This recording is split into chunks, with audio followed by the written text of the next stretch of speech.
Hello everyone and welcome to the Social Work Enquiry. On today's program we'll be discussing single parents, the disadvantages and inequalities they may face in their day-to-day lives. Joining us on today's program is Jacqui Trease, a government researcher on the causes of poverty, single mother Kellie Edwards and Centrelink expert Stevie Hearn. I will now hand over to Zereen Pammy, our resident social work expert, to give us an introduction and background on single parents in Australia. First of all, what are single-parent families and how are they formed? According to Australian Bureau of Statistics, a single-parent family consists of a lone parent with at least one child regardless of age, who is also usually resident in the household and who has no identified partner or child of his or her own. In Australia in June 2012, there were 961,000 one-parent families, making up 15% of all families. About two-thirds of these one-parent families, which is 67%, had dependents living with them. There were 780,000 single-mother families in June 2012, making up the vast majority of one-parent families, that is 80%. This outcome is due to the fact women traditionally take responsibilities for the children when families break up and are more likely to be in unpaid caring role and also have lower employment outcomes and wages. In 2009-10, lone mothers with dependent children represented 17% of all persons aged 15 and over living in low economic resource household, whereas lone fathers represented only 2%. Jacqui Trease gives us an interesting insight into the causes of poverty for single parents in Australia by explaining two contrasting theories of poverty.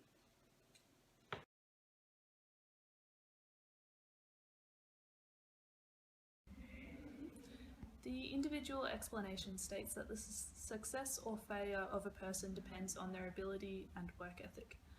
This claims that people are in poverty because they are unable to work hard or simply don't put in the effort. If they worked harder and were worthy, then they would not be in poverty.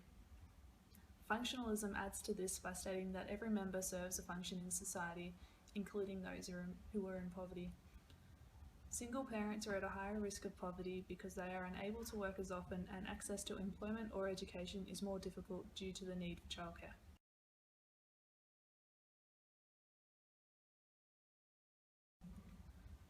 And the structural explanation of poverty defines the causes of poverty as being due to structures, resources, and opportunities within society.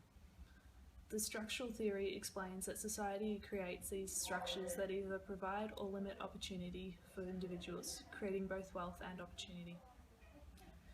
Beagley mentions the cycle of poverty to illustrate the structures that affect poverty. The individual grows up in a family who are unable to afford proper education for their children.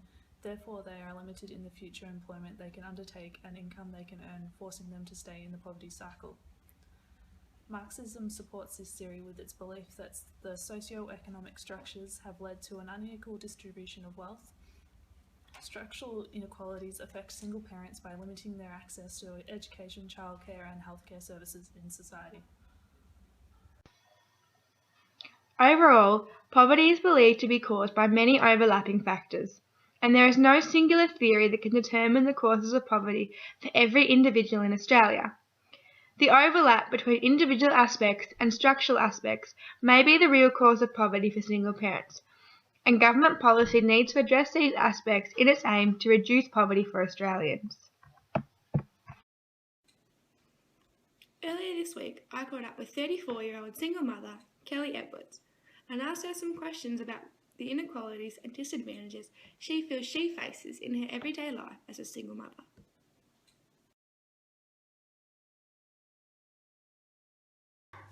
Waiting times for surgery is an issue. 2 years I've been waiting for a knee operation, and that affects me as a fit and healthy mum for my child.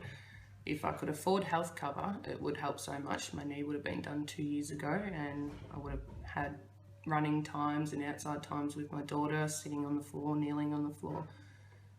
All these things are an issue with not having the funds to try and do that and just covering bills. Sometimes it just gets a bit much.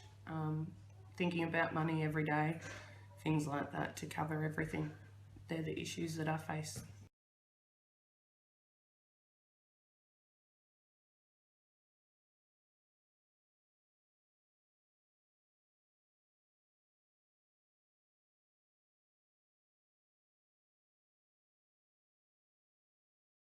Yes, this can be a problem for so many. I can only afford daycare 1 day a week, and at the moment is fine for me. I do have 2 grandparents that will look after my child and help me out, so I'm probably one of the most fortunate ones that have people to help out. If I didn't work, I wouldn't be able to afford the extra luxuries of a special day out for my daughter, or keeping involved in sport to keep me happy and sound mum. At her age it's fine. At 4 we can sort of get around that, but once she hits about 7 years old, it's going to become a lot harder. I get less support from the government, which means full-time work. Then that becomes an issue of trying to pay for childcare before and after work, whether that'll affect my wage. Trying to find those babysitters if I can to keep up the money to actually pay the bills and bring the food in, as childcare is not cheap on one wage.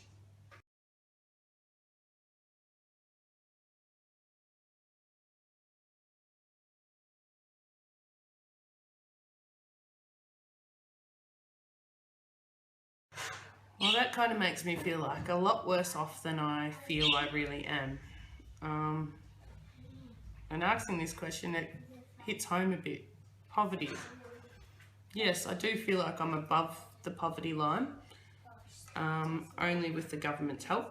I wouldn't be able to look after my child or work 2 days a week without that. I guess if I didn't work, I probably would be below the poverty line, which is scary to think, and it really is confronting to think about that.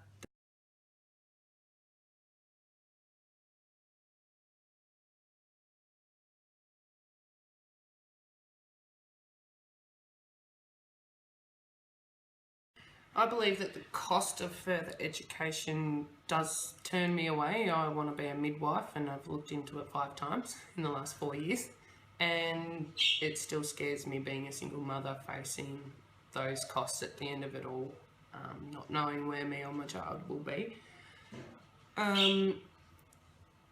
Not being able to afford health cover is probably an issue when you're waiting for surgery and things like that. When it comes to if Indy got some sort of tonsils removed or something that wasn't urgent surgery, how I would cope with that. I'd probably have to work less to look after her while she was sick until she could get into surgery. So I think that's an issue there with our health service. Apart from that, I find most things easy to access, which is fairly good.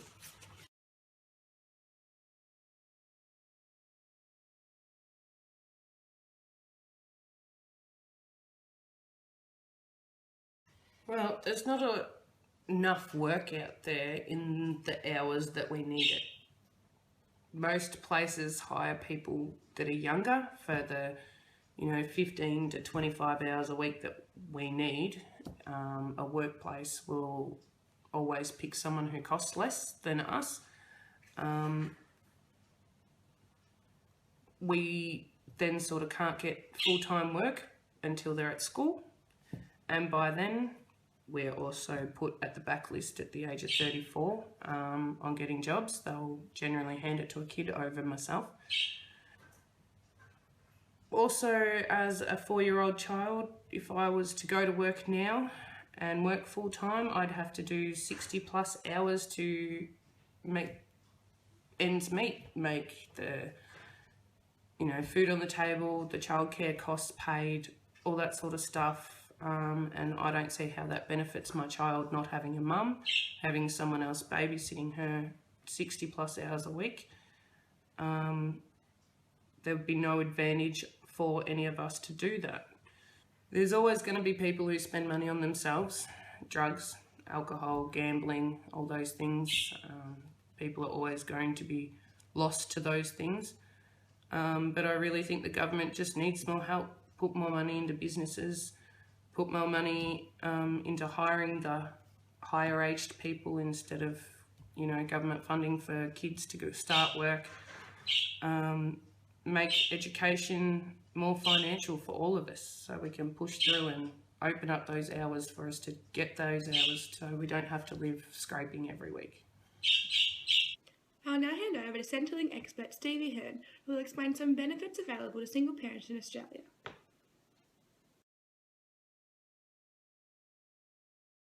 It is income support for parents or guardians to help with the cost of raising children. The maximum possible payment received by a single parent under this benefit is $725.40 a fortnight. To receive this benefit, recipients must meet particular eligibility requirements. These include being single and caring for at least one child younger than 8, income of no more than $186.60 plus $24.60 for each additional child per fortnight in order to receive maximum payment, and the recipient's assets are also taken into consideration, and they must be a resident of Australia for a period totalling 104 weeks. The beneficiary is then required to partake in compulsory part-time mutual obligation requirements. These activities could include looking for work, taking a course or other study, or participating in an approved activity or working part-time. They are then no longer eligible for the parenting payment, although they may be eligible for New Start allowance, which is aimed at unemployed people aged 19 to 64.